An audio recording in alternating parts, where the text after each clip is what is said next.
Hello, welcome everybody. Thanks ever so much for joining us this evening. I hope you had a fun day at Escapeverse listening to all the talks. We're going to do a little presentation today, taking you through one of our projects here at Goodbye Kansas. Before we do that, I'm Chris. I'm the managing director. I'm going to take you through a few slides, just telling you a little bit about us and what Goodbye Kansas are about.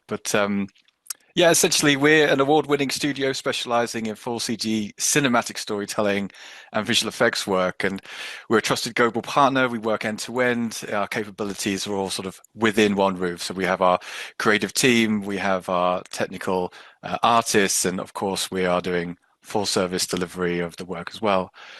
We're a public listed company. We're about 140 strong at the moment across a few different locations. We're based in Stockholm primarily. Mika and myself are. Daria's over in Poland, but we've got operations based out of London, Mumbai, and Belgrade as well. So it's a great little global community we've got going at Goodbye Kansas.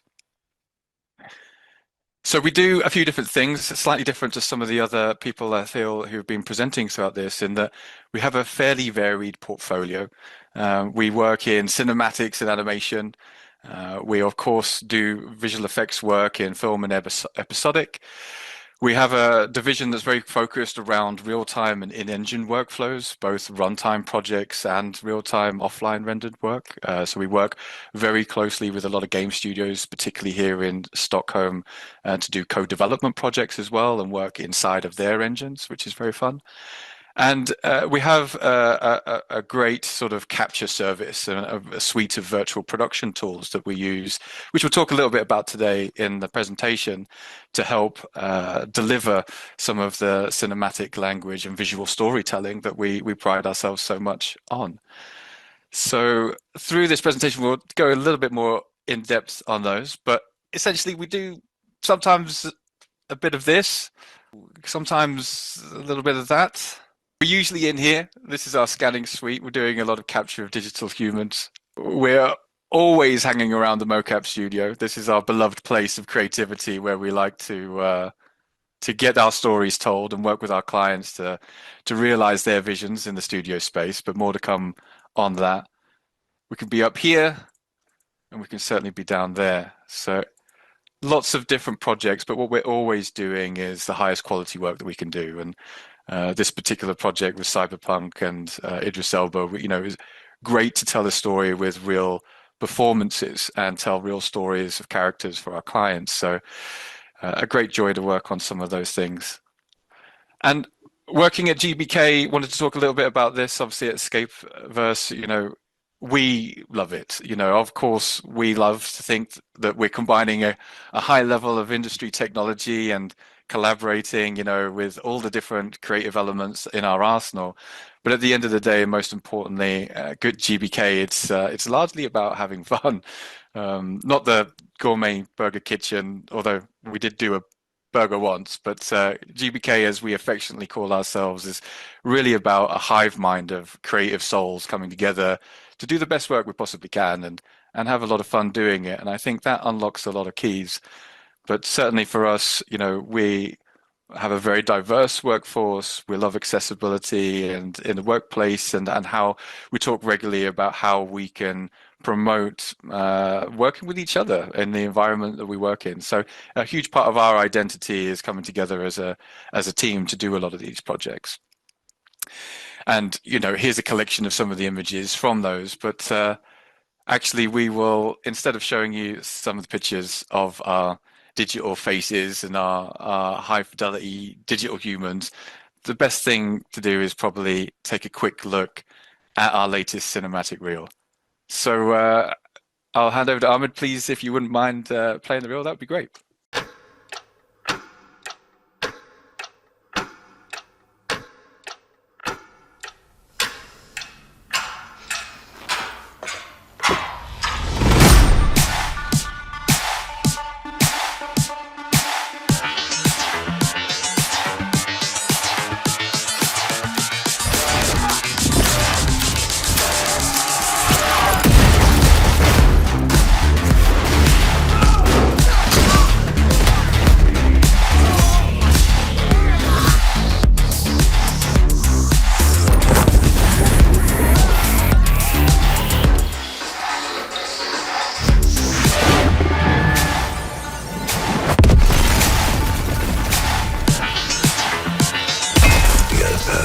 baggage carrier, and I think we might be compromised.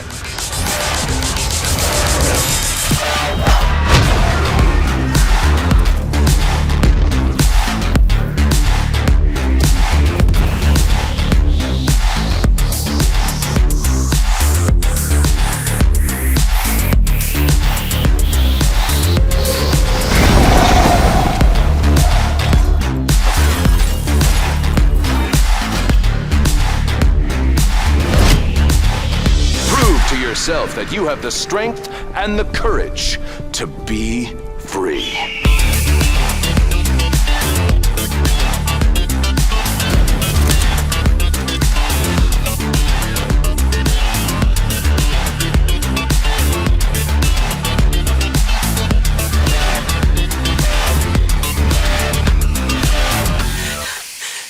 We're the bad guys.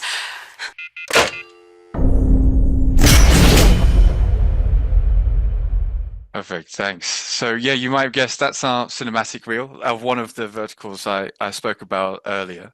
And now we're going to go into a little conversation a bit more in depth with a couple of the guys who helped put some of this stuff together, with a talk really focused around the pre-production and the workflows that we go through for cinematics, especially for this particular set of trailers, which is the Destiny 2 Edge of Fate trailers.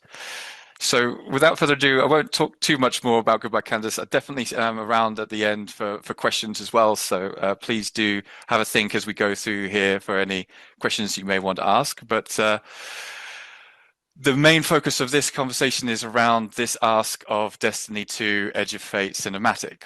And initially, I kind of want to outline what was the client came to us about, the scope of the project. They asked us for a series of in-game pre-rendered cinematics to be done. So as you play the game Destiny 2, there are various different storytelling moments, and they wanted our sort of guidance and our support in taking them through those moments. So the total runtime is about 9 minutes. We're not going to show you all of those spots here, but they are all available online for you to check out. But we will take you through a few of them and talk you through the 9 month production process that the team went through in from 2024 on Q3 all the way through to Q1 in 2025. And as you can see here is a bit of a list of what we received from the client and what we ultimately inputted back into the mix from our side. But to talk you through it in more depth and give you a little bit more detail into the inner workings of how we did that, we have Daria and Michael. And I will hand over to Daria, who can introduce herself a little bit as the producer for the project. Thank you, Chris. Hello, everyone. I'm Daria Zinovich. I'm a producer at Goodbye Kansas. So today I will be talking about the pre-production from production perspective. I joined GPK in summer 2022. I began my career at film school in Łódź in Poland 15 years ago, just coordinating students' short films and supporting basically young filmmakers and helping them with their crazy ideas.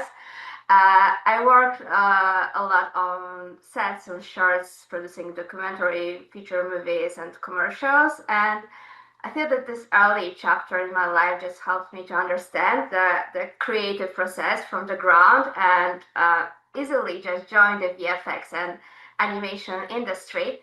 I started producing cinematics because I'm mostly producing cinematics projects. Around 10 years ago at Platige Image, working on titles like Metro Exodus, Division 2, Rainbow Six. After that, I joined CG Project Red, and I worked there with the narrative teams on Cyberpunk game and Phantom Liberty expansion pack.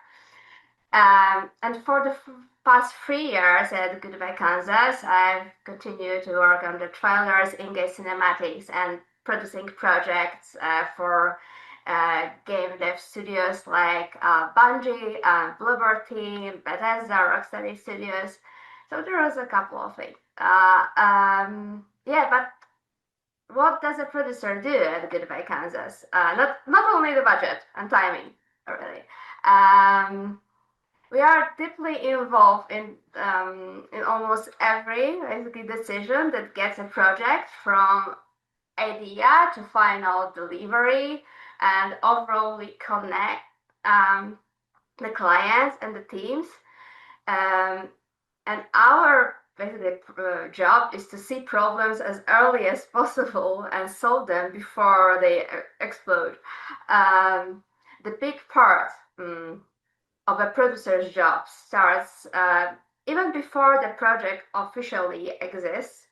Um, so we handle it bidding and pitching. That means that talking with client, understand their needs, figure out how we can creatively and realistically deliver it, and just to work on the project strategy. So defining milestones, building schedules, setting up the project workflows.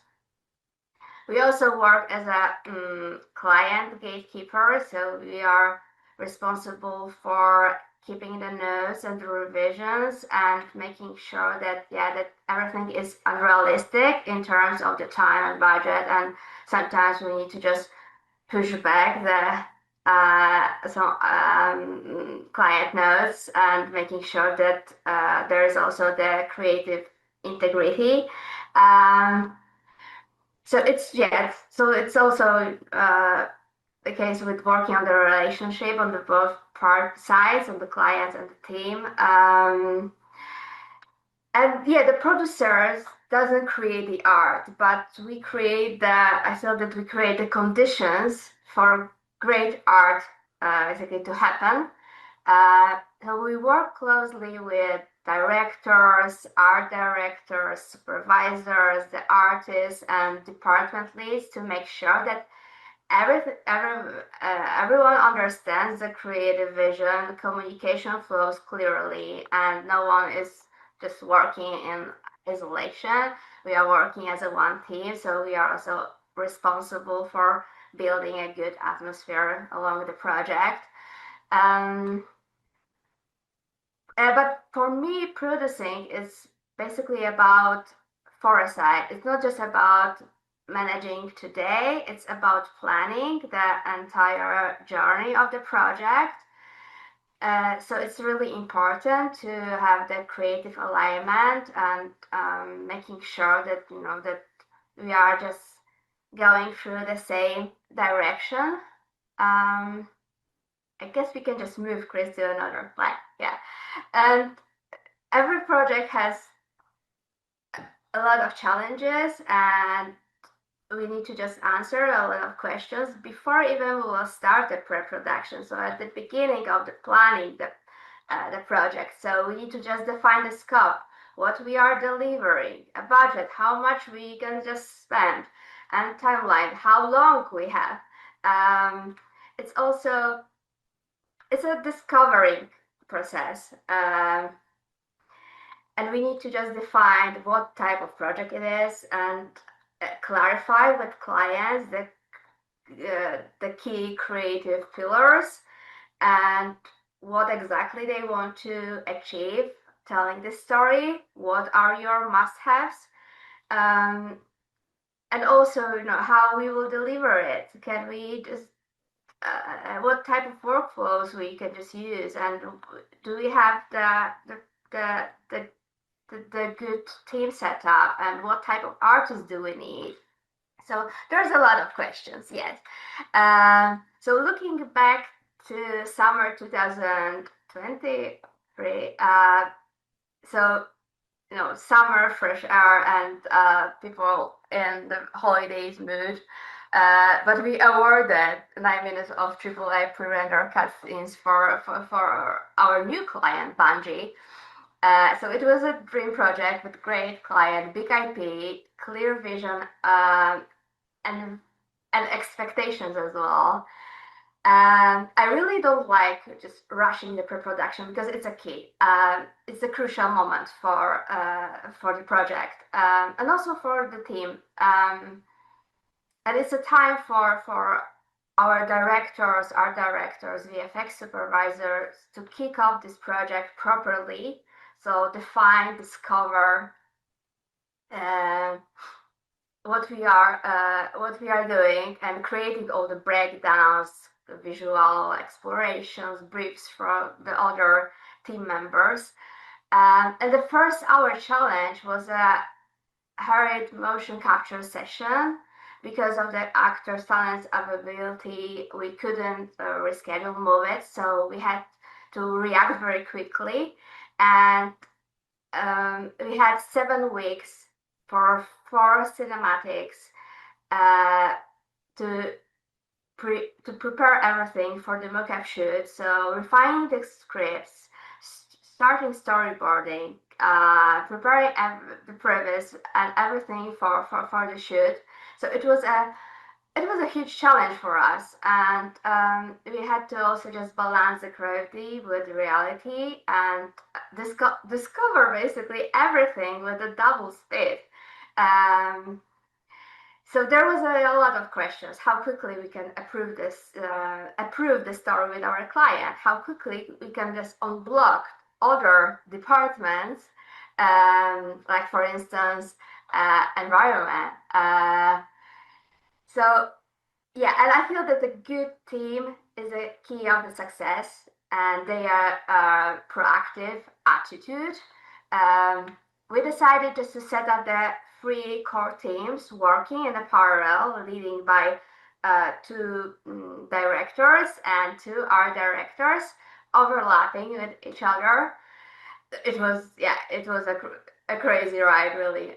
They were supported by the storyboard artist and creative editor who helped, Stephen Mulholland, who helped keep everything aligned and even navigate it, because their experience and talent was so important. And thanks to that, we iterate very quickly and come back, Chris, please. Thank you. So the constant collaboration with our concept and environment teams will also allow us to move quickly to the shoot. So the tight cooperation definitely helped us a lot with moving through this process. Yeah, so it was. Yeah, we really squeezed every bit of those 7 weeks, and maybe we can just move to another slide. So we decided just to kick things off with the first team, and each week another team could start. It created this rolling effect um, where production was constantly ramping up with different teams at different stages, basically at the same time. We also made a call to kick off the most complex cinematics to the very end. The script took longer than we expected, which unfortunately causes a domino effect later in the production, and because we didn't have enough time for proper pre-production for the piece, the whole process around it ended up being quite chaotic and causes a lot of problems later. And our weekly schedule, it was also very funny because we had our own routine, which really helped us maintain a strong pace. We agreed with the client that because we need to deliver everything in 7 weeks. So we need to get their feedback within 24 hours, and we constantly stuck to that.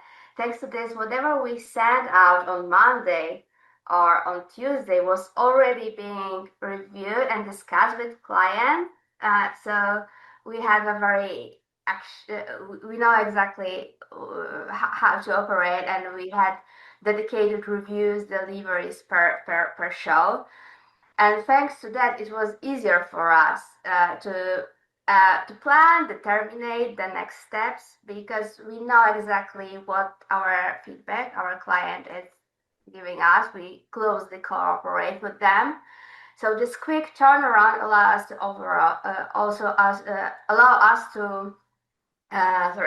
overlap the projects, we were able to keep progressing and reviewing all these four cinematics within the same week without slowing down. So yeah, that was the magic of this pre-production. Um, what else? It's not easy. Sometimes, it's really stressful, and there's always a lot of difficult situation to resolve. And each of us has a unique skills and experience, and also expectations, and the different ways of thinking. But we are only humans, and we face frictions and conflicts. And outside of work, we all deal with different personal also situations that shape how we show up also every day.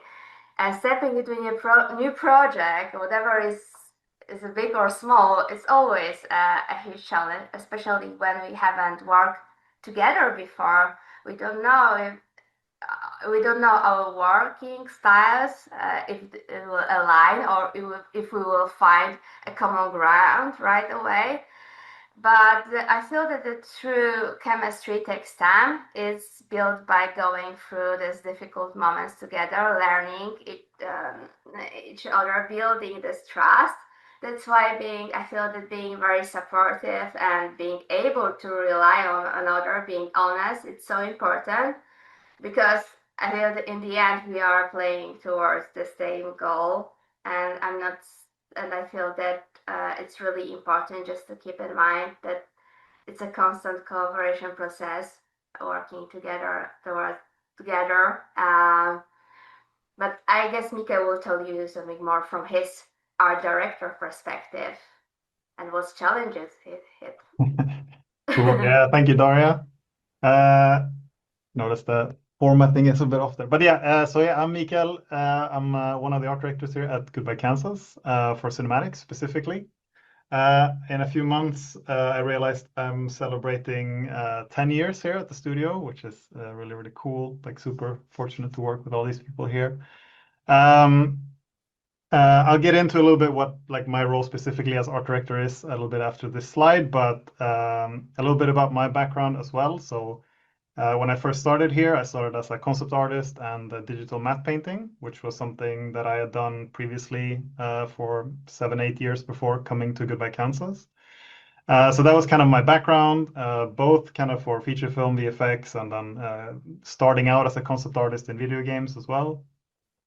And yeah, basically coming here almost 10 years ago.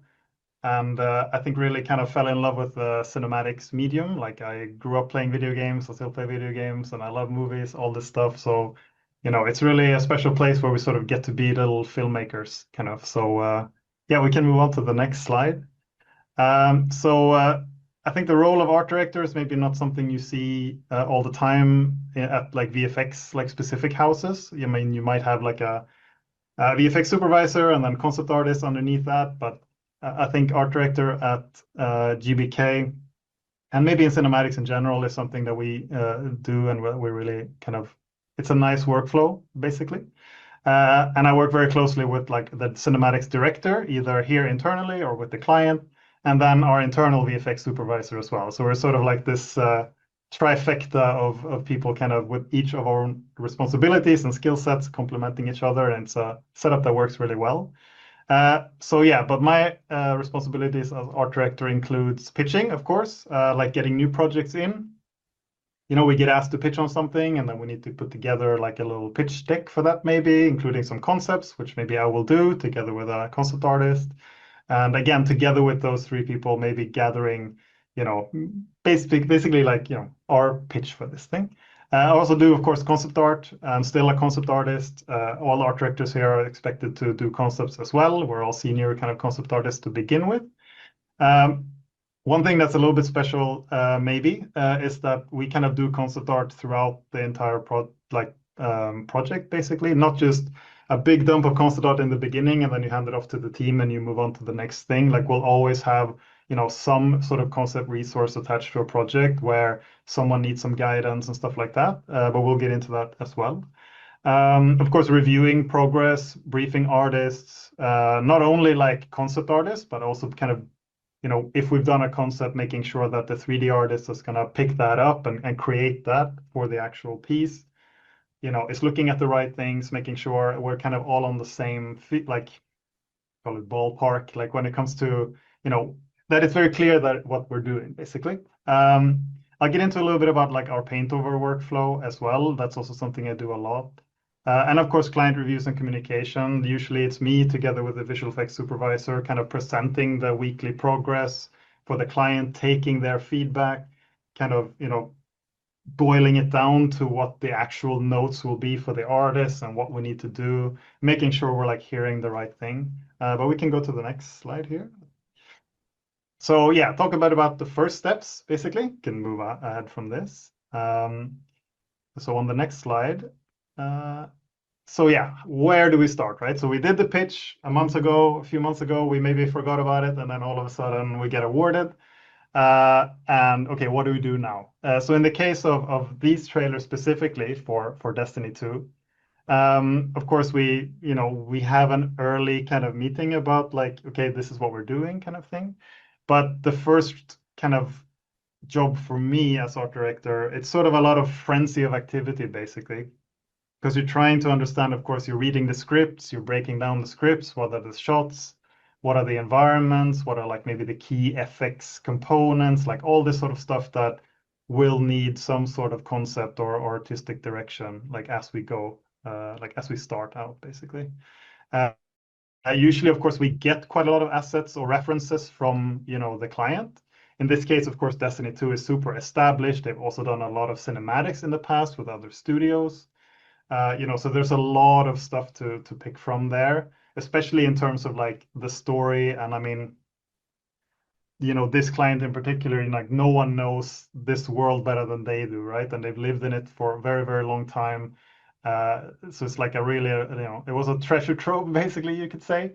I think we were handed a few cinematic assets as well, but then of course took them into our pipe and modified them and all that stuff. Mostly regarding characters, because we have some recurring characters coming back that you've seen in other cinematics as well. So basically going through all that material is a big job for me in the beginning, catching up on Destiny lore as well, because like you're reading kind of the scripts that come in and referring to characters or places, and as some of you might know, there's a lot of story in there, so that was also kind of a fun challenge, and all the artwork attached to that as well. So definitely a process of getting to know this universe. And I think something we always do is, of course, we listen to what the client is after in terms of the look and feel of everything. But we also, kind of being filmmakers, as I see it, like we bring our own visions to what we think would be cool to present, maybe something we haven't seen before, or present it in a different way, maybe more, whether it's the cinematography or just the kind of how things are staged or whatever it might be. So we always kind of make our own suggestion and try to really be a creative partner in all this. So if you jump ahead to the next slide there. So once that's sort of established, we have to kind of figure out what everything's going to look like. In this case, as Daria mentioned as well, we did, 5 separate trailers, or 4.5 kind of. So there was a lot of material. Obviously, I won't go through all the sort of shots or sequences and stuff here, but rest assured there was a lot. So the 2 cinematics that I art directed, or 3, I think it was actually. Going through all that, breaking that down, and working with different directors as well, as you saw. I'm not really, as art director, my job isn't really to be involved in kind of, the script or the story or even storyboards and the edit. Of course, I'm invited to have my opinions, mainly kind of cinematography wise, I would say, is where I can contribute.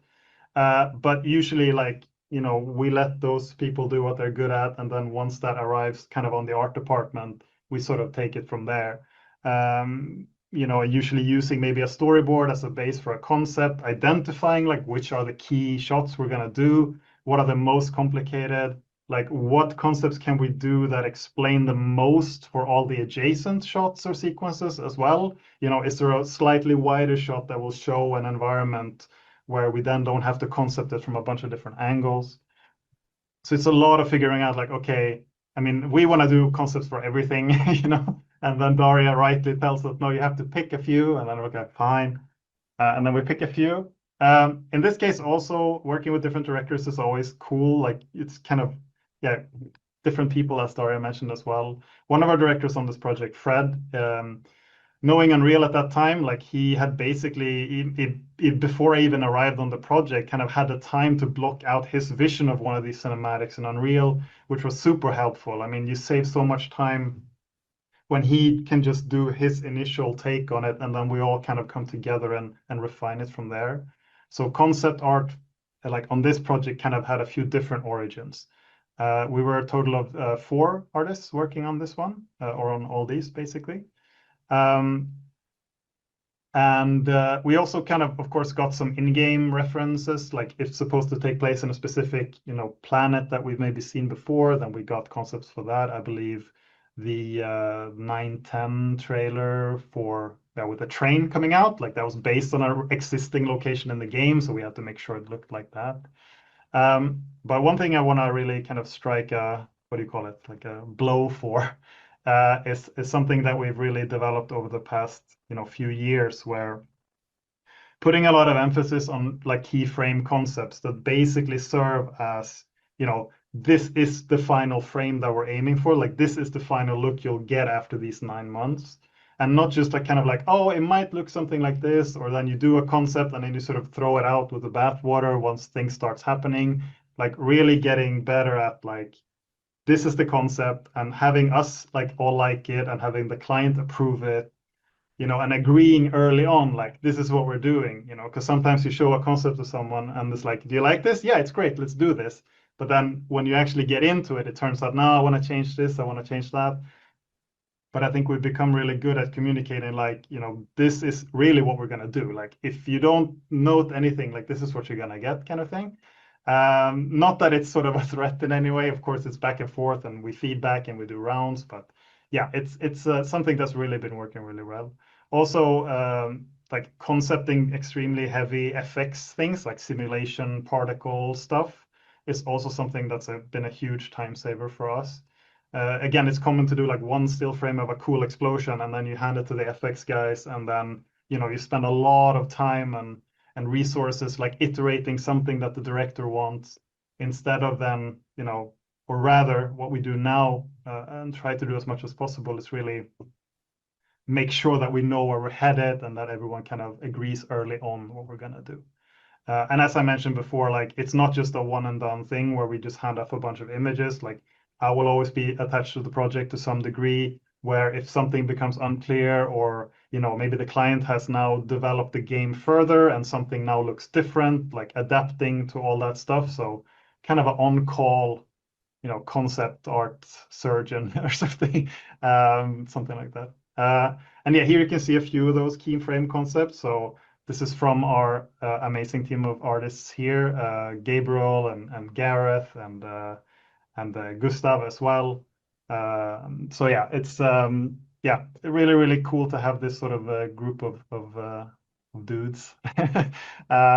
And I think if you compare, for example, in the top left there, we have the early concept of Ikora and her 2 guardians kind of, scanning this train wreck. And I think if you compare this to the final shot in that movie, there might be, I think the grade is a little bit different, but in general, it's basically the same, right? And as concept artists, we all work in 3D to varying degrees, but basically, so we do a concept, but there is some sort of geometry, not maybe textured assets, but there is at least, an indication of like how big this location needs to be.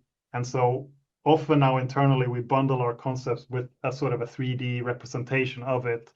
So the environment kind of team doesn't have to go in and like, oh, how far away is that tree? How big is this train? How deep is this groove in the ground? Like all that stuff is sort of handed in a very, very rough representation early on, which again helps a lot of that, where you can just focus on building what you need rather than, kind of ending up building a lot of stuff over here that we never end up seeing. So also, of course, lighting, light direction, like where we're going to place the lights, how big, all that stuff we try to figure out, like, in these initial weeks, right, of the project. And then we try to really stick to it. Yeah, you can move on. One thing we also use really kind of a lot in all these processes, or all our projects basically, is Miro. So if you haven't used it before, it's like an online whiteboard service or app, if you will.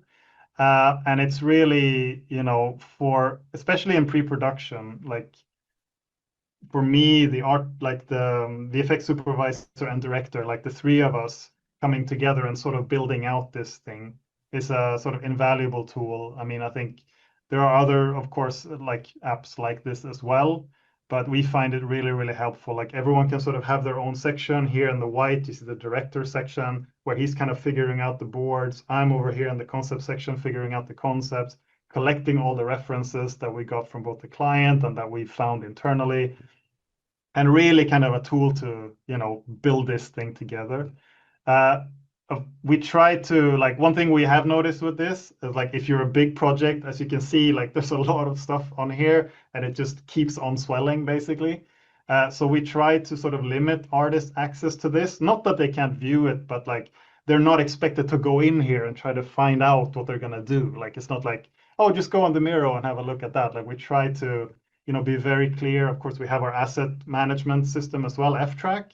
So like officially approved like concepts will always end up there. The artist working towards like with F-Track can get a very clear sense of what the latest approved concept is, like what the notes from the client might be, or internal notes from me or our director or supervisor is. So I would say this is mostly for the core team and maybe the lead artists as well. But for us, it's a really, really great tool. Like so much stuff needs to come together in such a short amount of time. So I'm not even sure how we did it before we found, something like this.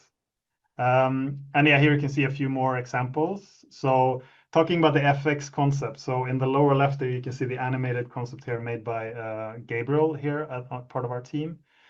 Who's also one of our art directors now, which is great. He's awesome. So basically, we had this shot where a I'm going to get this wrong, 1960s Chicago L train subway car was going to come through this sort of time portal.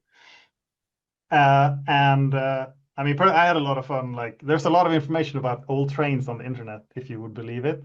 So it's a lot of like fun kind of researching the look of that. But for this concept specifically, like, a time portal opens and a car, like, and a train comes out. Like that was basically what was in the script. And then, of course, we got some good references from Bungie in terms of the color palette. Like they wanted it to rhyme with certain effects in the game that's been well established. So we had a sort of a basic palette and we had a sort of a basic creative brief.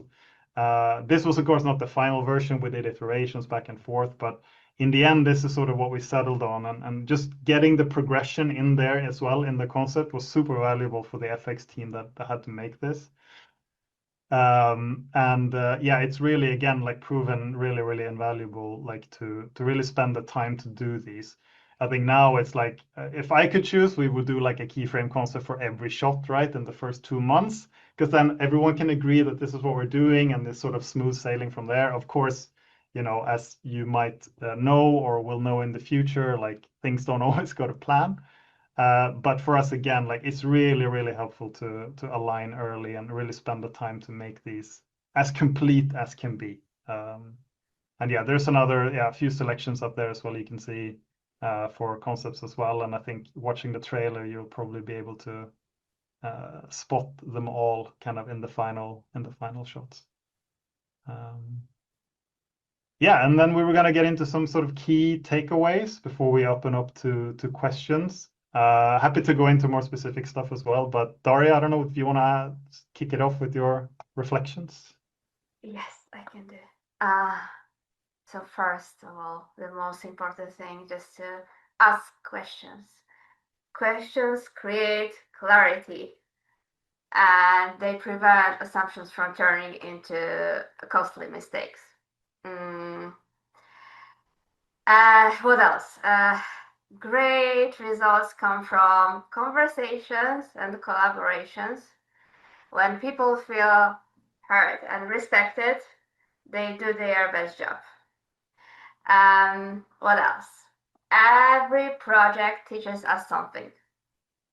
So if we don't have a time to reflect, we'll miss the lesson. So after Apollo, after this project, we had an honest retrospective and nice conversation. not about blame, but what worked good, what didn't, what we could do better.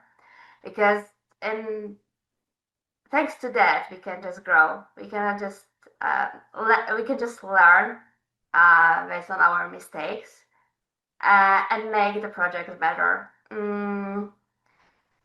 I feel that the trust is also it's a key fundament for the strong teams. So without it, it's I feel that teams doesn't need a control and verification. We need trust because based on it, we cannot just lose energy and we can just rely on each other. And please be aware about your emotional bandwidth. Your capacity, your energy are limited. So it's really important how we are just using that. And it really matters just to protect your energy. And and prioritize what is the most important for the project. Because based on it, you can just move forward. And yeah, the pre-production is a key. Without the pre-production, it will not. But basically, the pre-production helping building a great results. And if you just rush this phase, you pay for it later. And yeah, and enjoy working with your team. Mika. Yeah, exactly. No, that's I totally like agree on all points there, and a few from my side as well. It's like I think in this case we're very lucky to work with a lot of clients, and I think Bungie in particular that are really kind of they're used to collaborating with like partners for cinematics, but just kind of on their own team as well. I think we felt that over the course of this collaboration, we really get to know each other. Like every client is different, of course. Like every kind of internal like constellation at GBK will have slightly different dynamics as well, right? We're all deep like different individuals. But I think what made this project, I think, stand out to me is just like how collaborative it got and like how much trust they kind of gave to us, after this initial kind of starting out. And yeah, it's really worth the time, right? Like taking time to know each other, even in just basic stuff like you're receiving feedback from a client or a colleague or whatever it might be. Like the more you know those people, like the better you'll be able to understand like what they're really getting at. I think that's a huge part of what we do, like just listening to what our clients want and listening to what artists are saying on our teams and leads and making sure that everyone's kind of feeling, that they're being, that they're happy as you can be. Basically, again, approved keyframe concepts as well, super important. I already said that a bunch of times, I think. But again, this like sticking to it, like we could iterate, concepts forever. And I think if we didn't have Daria, we probably would. But, it's not great. Like you really need that balance. You need kind of both the creative side and the production side to come together and really kind of find that golden like middle path. And again, for me and as an art director, it's just like, making sure you have the time in the beginning to do something everyone's happy with, and then don't second guess it. Like, you can always like, there's never going to be like a perfect project or a perfect concept or whatever. Like, we just have to, if everyone agrees that and everyone's happy, like, don't doubt that. Like, listen to what people are saying, trust them, and then like you make the best of that, right? One thing that I'm really like as well, like this thing of like trusting people. Like I mean, having worked across VFX and games and now animation and CG as well, I mean, you encounter all sorts of different people, right? Like you have people at the top maybe on your team that might want to, control every little asset, see everything personally, approve every little bit of thing that's being produced, and like that leads to huge bottlenecks. And I think it can be, I think frankly, it's something we usually don't have time for either, right? Like a lot of the people here are very, very senior as well. Certainly all the leads and senior artists here. I mean, when they say they're going to do something, they do it. I don't need to be there every single, day, hour to ask them how it's going, or if they agree in another discussion where I'm not part of that it's good, then I listen to that, and most of the time I'll agree with that. I think letting people do what they're good at, making sure that they feel that they can come to you if they have questions, but not like not telling them how to do things or exactly what to do. I think it's really beneficial for like team spirit and everything, like feeling that you as a lead is trusted to make your own decisions, and then if something needs to be escalated, then like go do that. But all these little units can sort of work as much as possible independently. Of course, as Daria said, like more pre-prod, smoother production. Like again, the more you agree on early, the better. I mean, there's so many specific moments in this project to get into. We don't really have time for it, but yeah, it's really, really helpful. And again, like we're always, I think we're always trying to improve everything. As Daria mentioned, like after every project, there's like a deep retrospective of what worked well, what didn't work well. No issue is like, you can't, everything is sort of open for discussion, of course. And in a very like constructive environment as well. Like I think again, it comes back to that trust and kind of, having a team that works well together, and then you can do pretty awesome stuff. Yeah, perfect. Thanks, guys. And it takes an army to put one of these things together, and this team put together four in a row. So what we're going to do now is play you the BTS for one of those. Yeah, if you could roll the tape now, and then afterwards, I think we'll get ready for any questions you guys have.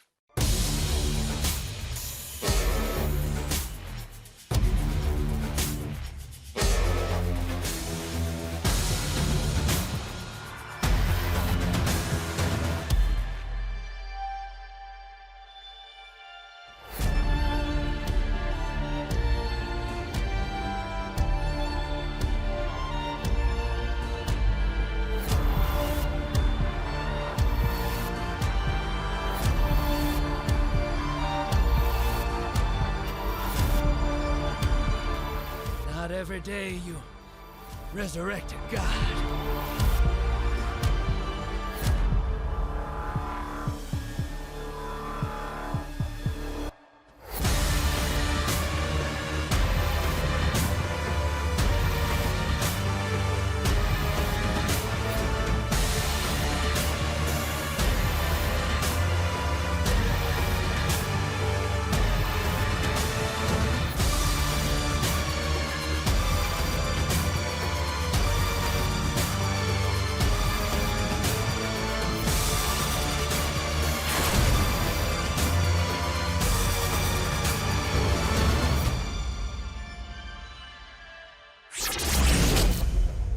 Yeah, that's it. Thanks very much, guys. If you want to check out any more of the BTS stuff, how we do things, some of the other spots, go check out the Goodbye Kansas YouTube page or our website. And here's a bunch of handles. We'd love for you guys to reach out or leave any comments or any questions there as well.